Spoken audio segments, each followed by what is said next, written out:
د استقبال رمضان لپاره جشن مناول د هغه لپاره پروګرامونه انعقاد کول محفلونه سجاول د داسې کارو په شریعت کې بالکل هیڅ حیثیت نشته. مصر او شام کې خلکو به د استقبال رمضان لپاره پروګرامونه کول او داسې جشن به مناوه که چیرته په هغه وخت کې پروګرامونه خو صحیح وو خو وروسته هغه پروګرام د بدعت ول شکل اختیار کو. نن سبا که مونږ یوه داسې جلسه وکړو یا پروګرام وکړو د استقبال رمضان لپاره چې رمضان المبارک میاشت روانه ده د دغه د استقبال لپاره مونږ دا پروګرام کوو که اوس دا پروګرام صحیح خو یو وخت په داسې وي چې دا پروګرام ما د بدعت ول شکل اختیار کړي. د وجه نه نو اصل استقبال دا ده چې مونږ تاسې خپل نظام الاوقات بدل کو، خپل نظم جوړ کو، خپل یو وخت مونږ ځان ته مقرر کو، خپل یو شیډول جوړ کو چې مونږ به دا میاشت په کومه طریقه باندې تیروو. نو اوله خبره دا ده چې مونږ به د رمضان مبارک لپاره خپل ځان چې کومه ده د عبادت لپاره د بالکل فارغ کو. کوم داسې کارونه دي چې هغه مونږ د رمضان مبارک په میاشت کې پرېښودلی شو چې هغه کارونه مونږ پرېږدو او بالکل په دا میاشت کې صرف مونږ عبادت وکړو.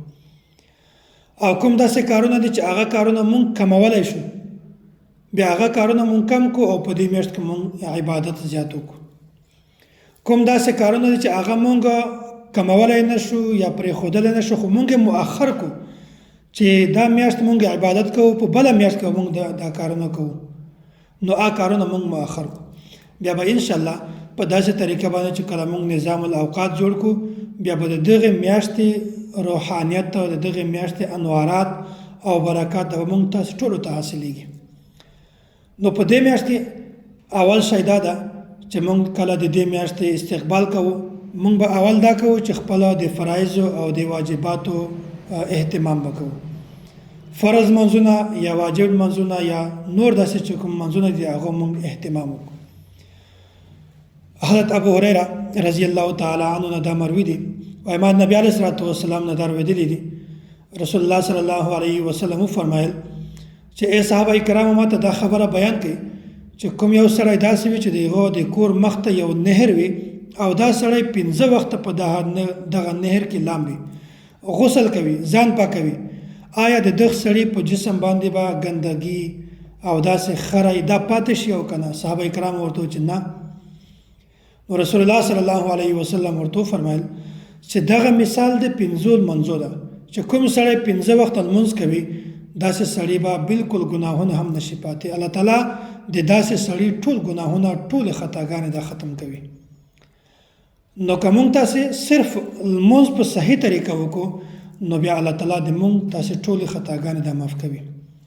او بیا که د چا فرایض لمونځونه دا پاتې شوي وي د هغه قضایي په هغه سړي باندې لازم وي ضروري وي بیا هغه سړی دی په رمضان مبارک نه مخکې د هغو د قضایي ترتیب شروع کړي. هغه ډېر وخت تفصیل ده کوم وخت داسې ده چې هغه مکروه وخت په هغو کې د قضایي لمونځ نه کوي.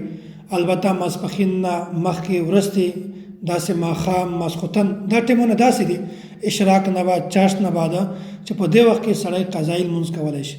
نو داسې وخت کې سړی خپل یو ترتیب جوړ کړي چې زه په دې وخت کې کوم لمونځ کوم په دې وخت کې کوم لمونځ قضایي کوم په دې وخت کې کوم لمانځه قضایي کوم بیا به موږ تاسې په صحیح طریقه د رمضان مبارک استقبال کوو.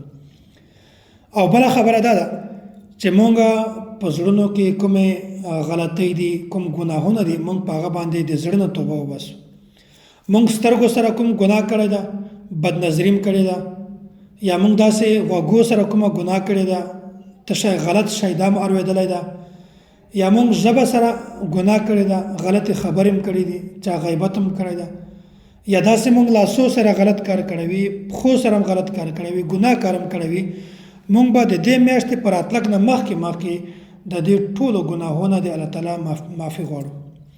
مونږ به د الله تعالی نه درخواست کوو چې یا الله مونږ دا ګناهونه کړي دي دا میاشت را روانه ده دغه میاشتې د استقبال لپاره مونږ توبه وباسو یا الله دې مونږ ټول ګناهونه معاف کړي.